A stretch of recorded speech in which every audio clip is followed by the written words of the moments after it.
maymuncuk gibi bir kanat marine tarifi veriyorum. Hem teflon tavada hem döküm tavada, hele ki ızgarada yaparsanız müthiş bir kanat eseri yapacağız.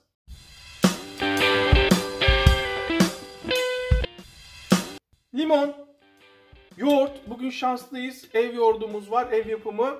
Soda, tuz, karabiber, kırmızı toz biber, isteğe göre acı veya tatlı. Ben tatlı kullanıyorum. Domates salçası, biber salçası ve olmazsa olmaz köri. Köri tavukla hastane odasında karışmış ve ayrı dünyalar kurmak zorunda kalmış iki kardeş gibi düşünebilirsiniz.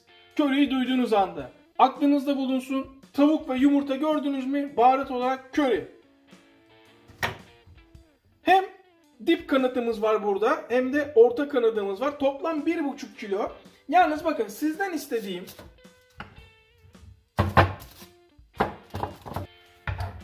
şöyle bir et tahtası alalım. Şu orta kanada bakın şu şekil 2 tane çizik atmanızı istiyorum. Arkalı önlü. Bakın bu şekil. Yalnız şunu istemiyorum. Bak bir kez göstereyim. Şunu istemiyorum. Böyle ortadan değil. Şu. Arkalı önlü 2 tane çizik. Dip kanada da hemen şöyle arkalı önlü, ay maşallah pirzola gibi büyüklüğünü görüyorsunuz. 2 tane çizik. Deplasmanda olmanın dezavantajlarını yaşıyorum. Bıçaklarım yok. Kullandığım kaplar yok. Resmen savaşa giden kılıcı alınmış süvari gibiyim. Ama olsun. Bizim için fark eder mi? Etmez. Bize her yer Trabzon. Buradan da Trabzonlulara selam olsun. Koray, niye çizik atıyoruz? Çünkü yaptığımız marinenin tamamen ve baharatların lezzetini almasını istiyorum tavuğun. İçine iyice işlemesini istiyoruz. Evet, gördüğünüz gibi 1,5 kilo yapmamız 2-3 dakika sürdü. Ne yazık ki bunu kasap yapmaz. Bu biraz angarya iş. Tavukları marinemeye başlamadan önce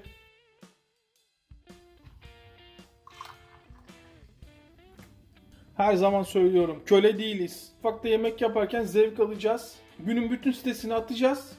Kendimize zaman ayıracağız. Şimdi şu angarya işlerden kurtulalım. Bir limonun sadece 1/4'ünü kullanacağız. Eğer fazla kullanırsak çok baskın bir tad oluyor. Unutmayın, 1/4'ü. Burası önemli. 2 sarımsak. Yani sarımsakları sadece eziyoruz.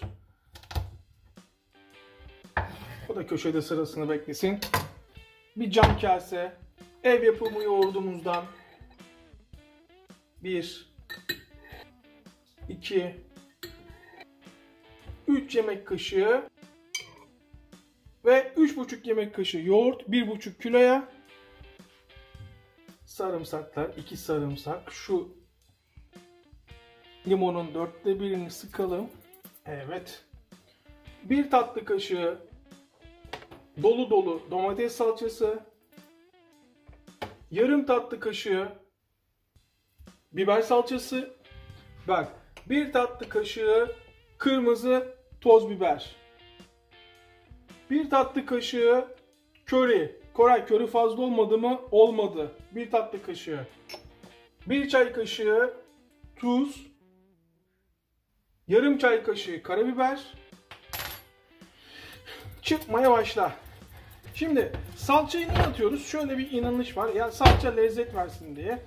Bazıları da salçanın hiçbir önemi olmadığını söylüyor. Evet, salça çok lezzet verir. Lezzet verdiği doğru. Fakat salça yaptığımız ürünü, tavuk olabilir, et olabilir, koruma çeker. Kızartırken baharatların yanmasını engeller.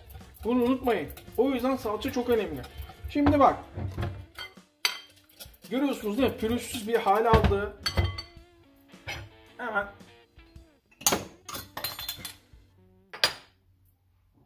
soda. Sodanın yarısı. 200 mililitrenin 100 mililitresi.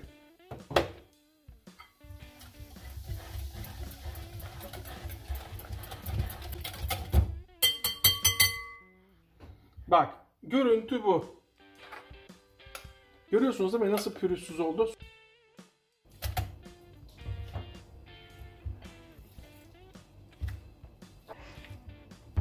Gördüğünüz gibi bayağı bir tavuk var. İlk başta keserken belki anlaşılmamıştır. İyice bütün marineyi tavukla yedirin. İyice her yerine bulaşsın. Yaptığımız sos ürünü geçecek. Altın kural bu. Görüntü bu.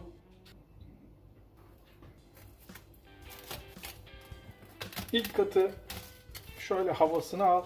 Harika.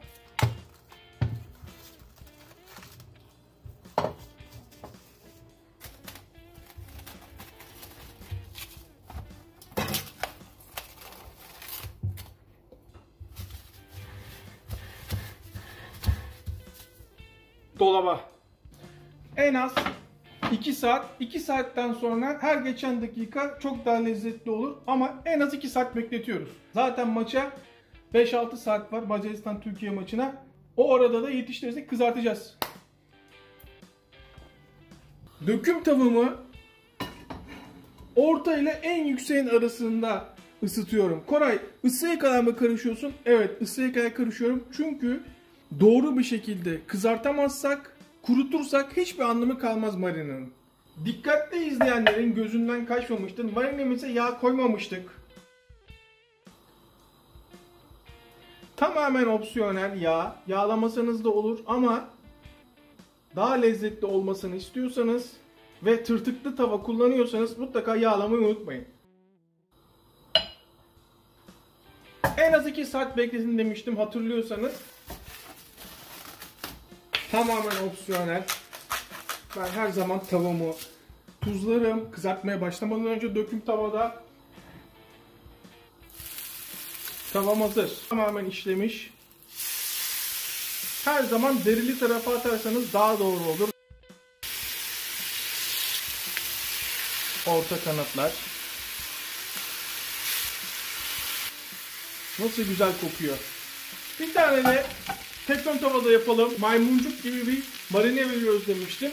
Yine şöyle tavayı sadece yağlıyoruz. Her yerine. Harika. Her zaman derili taraf ilk başta.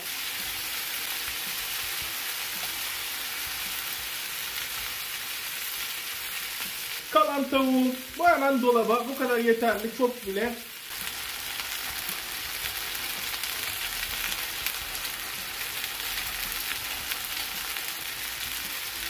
Şu olanları alalım. Döküm tamam.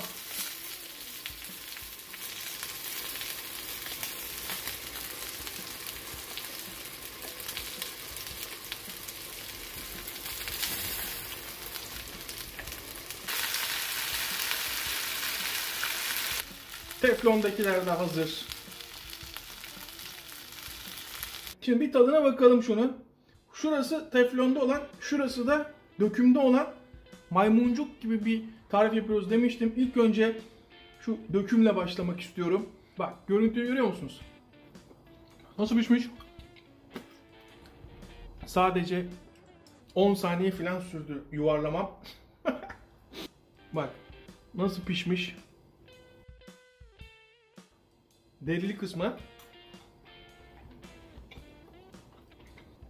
10 saniyede bu sürdü. Bir de teflonda bakalım. Oo bu çok sıcak. Vallahi bak. Her zaman ızgarayı severim ama teflondaki var ya felaket olmuş ya. Muazzam pişmiş görüyorsunuz. Yalnız bir şey fark ettiniz mi? Komik bir durum var. Maç seyredeceğiz diyorum. Macaristan Türkiye maçı var diyorum. Hatta başlamak üzere. 3 kişiyiz. 4. de gelecek yolda. Esasında çok meze var. Ayrıca et filan da var masada. O yüzden bu kadar kanat hayli yeterli. Fakat bir tanesi de gelip tadına bakmıyor biliyor musunuz? Burada aç kurt gibi bekliyorlar. Kamerayı kapatayım da saldırsınlar diye. Vallahi billahi şu kanal büyüsün. Yanımda yiyecek adam arıyorum ya. Bu lafımı unutmayın. Yanımda yiyecek adam arıyorum. Kameranın şarjı da bitiyor. Bütün olumsuzluklar arka arkaya geliyor. Yani bu nedir? Yukarıdan bir ilahi güç, tamam kes artık yemenize bakın diyor. Hepimizin eline sağlık. Tekrardan selamlar.